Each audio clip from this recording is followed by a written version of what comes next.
Babası Həzrət Peyğəmbər vəfat edərkən İmam Hüseynin hardasa 6-7 yaşları olardı.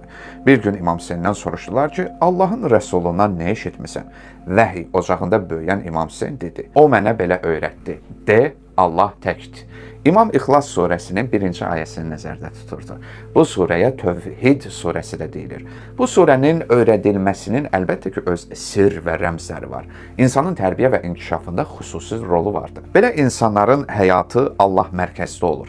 Ənbiya surəsinin 26-27-ci ayələrində oxuyuruq. Əksinə, möhtərəm bəndələr ondan, yəni Allahdan qabaq danışmazlar. Onlar ancaq onun əmrini yerinə yetirərlər. Mərvan ibn Həkəm Mədinədə İmam Hüseyndən tələb etmişdi ki, Yezidə beyət etsin.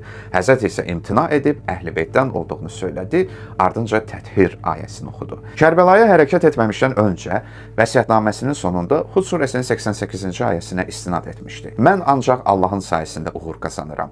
Mən yalnız ona təvəkkül edir və yalnız ona üst tuturam. Onu Yezidlə beyət etməyə sıxışdırdıqda Məkkəyə doğru hərəkət etdi və Qasas 21 oxudu. Ayə belədir. O, qorxu içində ətrafa baxa-baxa oradan çıxıb, ey Rəbbim, məni zalım adamların əlindən qurtar, dedi. Məkkəyə daxil olduqda Qasas 23 oxudu. Ayə belədir. O, Mədiyən tərəfə yollanıb, ola bilsin ki, Rəbbim mənə doğru yolu göstərsin, dedi. Məkkədə İbn Abbasla Bəni Ümeyyə barəsində danışarkən Tövbə 54 oxudu. Ayə belədir. Onlar Allahı və onun elçisini inkar edir, namaza tənbəlliklə qalxır və könülsüz xərcləyirlər. Habelə Nisa 142-ni oxudu. Özlərini cəmaata göstərər və Allahı olduqca az yad edərlər. Bundan əlavə Ali İmran 185-i də tilavət etdi. Hər bir kəs ölümü dadacaq.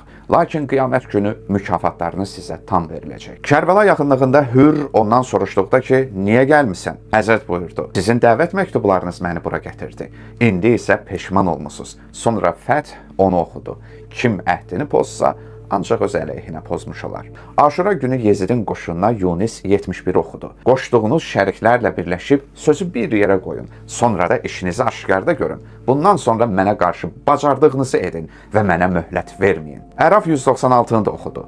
Həqiqətən mənim himayədarım kitabı nazil edən Allahdır. O, əməli salihlərə himayəçilik edir. Tasua gecəsi qardaşı Əbülfəzli yolladı ki, bir gecəlik möhlət alsın. Həzrət buyurdu, Allah bilir ki, mən həmişə ona namaz qılmağı, kitabını oxumağı, çoxlu dua və istiğfar etməyi sevmişəm. Əzizlər, fikir verin, Həzrət ölümün astanasında belə nə Allahı, nə ona bəndəlik etməyi, nə də kitabını oxumağı unudur. Onlar Tövhidin və Allah kitabının başını kəsməyə çalışdılar. Bir də İmam Hüseyni canı dildən sevənlərə bir sözüm var. Sizin həyatınız İmam Hüseynin həyat tərzinə nə qədər bənzəyir?